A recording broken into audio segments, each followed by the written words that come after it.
Alright guys, I thought we could talk about, in my opinion, who the top 5 players are in the NBA right now.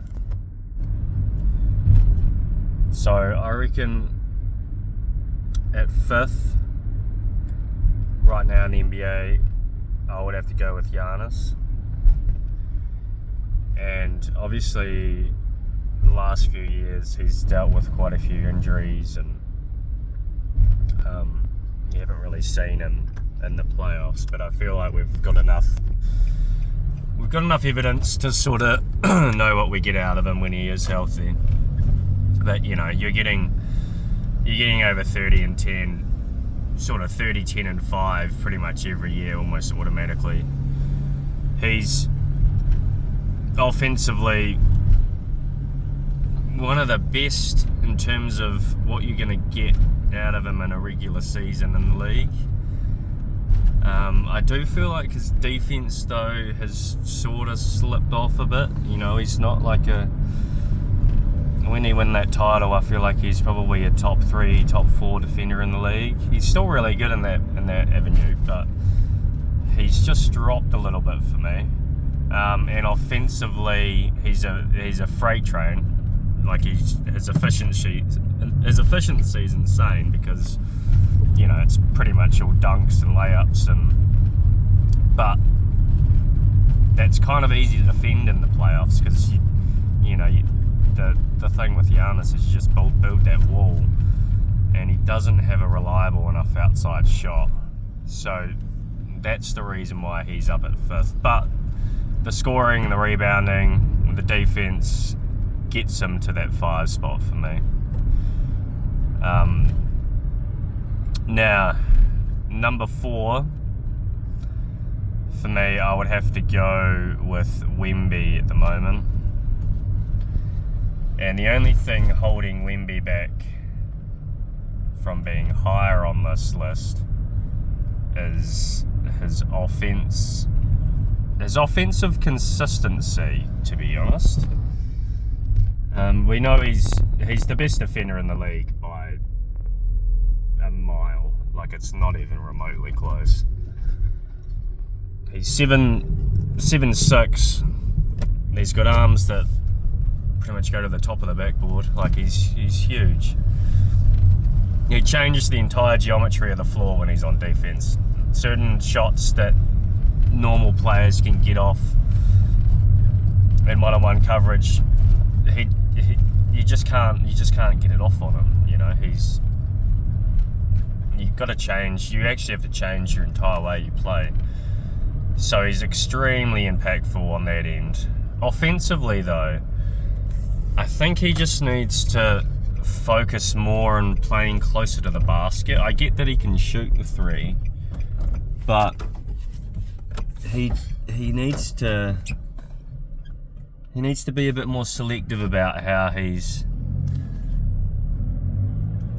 choosing to play, because it's kind of playing into their hands. Yeah, if he's, you know, you'd rather him probably hit 3 or 7 than him just catch an extra 6, 7 lobs, because it's guaranteed. So that's why I've got him at 4th. It's mainly the offense. And in 3rd place, I have Shea. And this is probably going to generate a bit of backlash, but I do feel like with Shea, there's a little bit of... He does benefit from being in the best defensive situation. Some of the other guys on the list, a few had said, you know, they're playing with his supporting cast. Then I think you can overlook a few of the bad games because they're still resulting in wins. His regular season efficiency is insane. His mid-range shooting is probably the best in the league.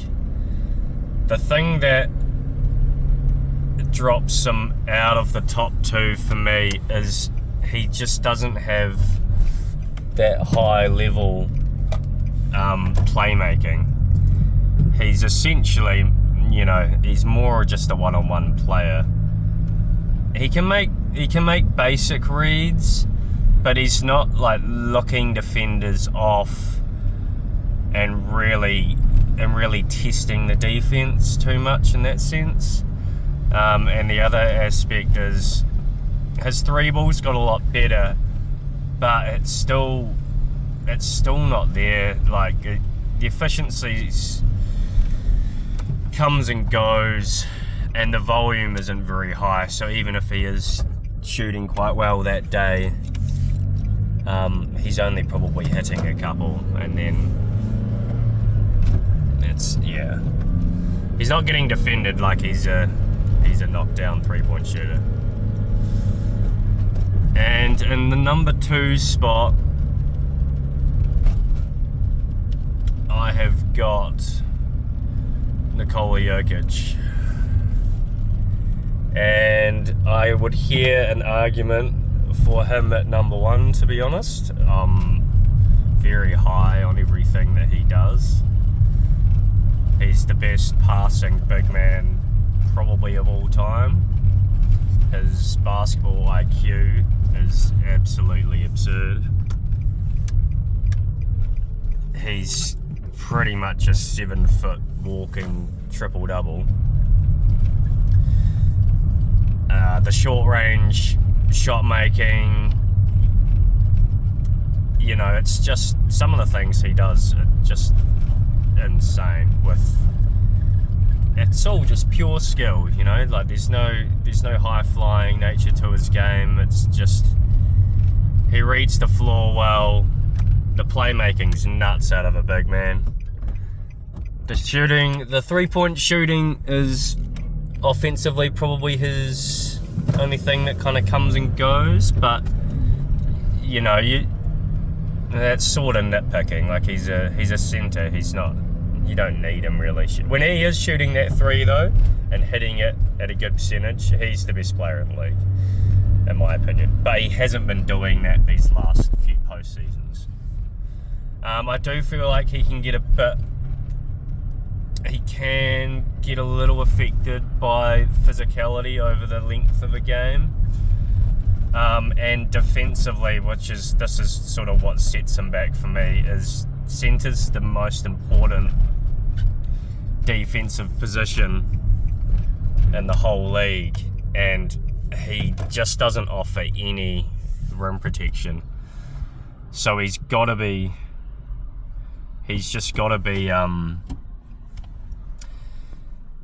functioning really high on offense to warrant what you're going to get defensively. And if that's not happening, it can be quite glaring, you know, like Minnesota, that was just pretty much a layup line when Gordon was out, because there was no one who could defend the rim, block any shots. So that's why I've got him at 2, but I feel, you know, I would hear an argument either way. And in my number 1 spot, I've got Luka Doncic. And this is probably going to be the controversial one, I would think. But if we go back and we look at the team that was around him last year, it was just a really, really weird fit for him. There was, in a lot of ways, not a lot of defense or really a lot of offense. Obviously, you had the big 3, but outside of that, you didn't have a lot of shooting. You didn't have a lot of ball handling. You weren't that athletic. Like, he still turned that team into a 53-win team. And in that month of March, he was averaging about 40. So my argument for Luka is the ceiling is just absolutely absurd. You know, like he can give you like a 60-point triple-double, because he's getting up 10, 11 threes a game, and he'll have nights where he, you know, he's 5 or 6 from 10 from 3, and on top of that, he's given you, double-digit assists, and then the whole team is just in a flow state, and it's just he's the hardest guy to game plan for. And the ease of that in comparison to Jokic is Luka gets the ball on the start of the possession. Jokic can be denied, which is what OKC does to him, and then by the time he's got the ball, sometimes he only had four seconds to do something with it, and he's double teamed, and that's kind of that possession over. Whereas with Luka, he's getting that ball at the start of the possession. You can double him if you want, but he passes out of that double team better than anyone in the league, in my opinion.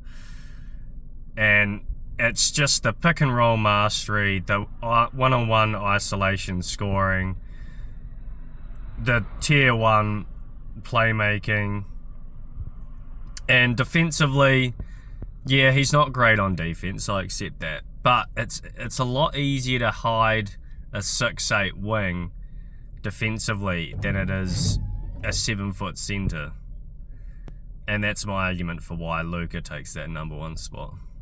Anyway, let me know what you think.